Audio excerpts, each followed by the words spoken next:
1996, Yamanashi, Japan. Inside the quiet walls of the HAL Laboratory, the air was thick with the scent of desperation. The industry was shifting. The 16-bit era was a decaying empire, and the Nintendo 64 was a strange, jagged frontier of polygons.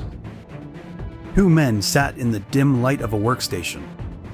Masahiro Sakurai, a visionary with the mind of a Swiss watch, and Satoru Iwata, a coding genius who could speak to machines as if it was their own tongue. They weren't working on a masterpiece. They were working on a ghost. In English, it was called The Dragon King, a fighting game. But it was hollow. It lacked soul.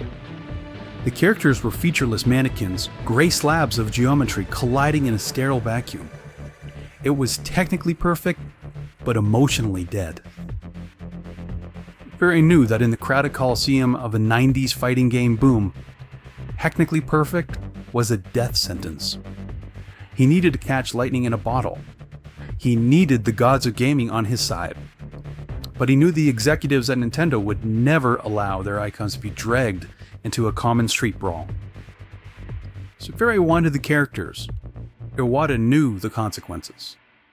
The tension between the two was a taut wire. To use Mario or Link without permission wasn't just a breach of contract. It was corporate suicide. They were operating in a blind spot, burning the midnight oil on a project that, by all legal definitions, shouldn't exist. We asked for permission. The answer is no, Sakurai argued. The logic was cold. Nintendo viewed the characters as pristine, untouchable assets.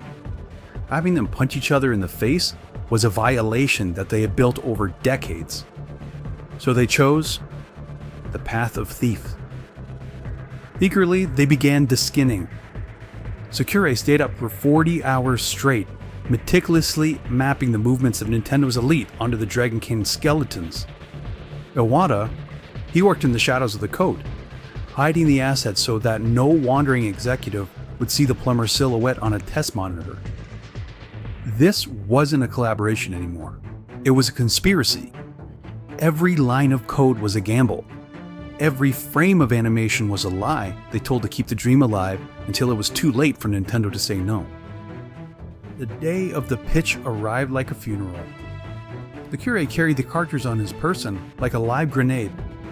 They weren't just showing a game, they were showing the crime scene where they had kidnapped the company's biggest stars.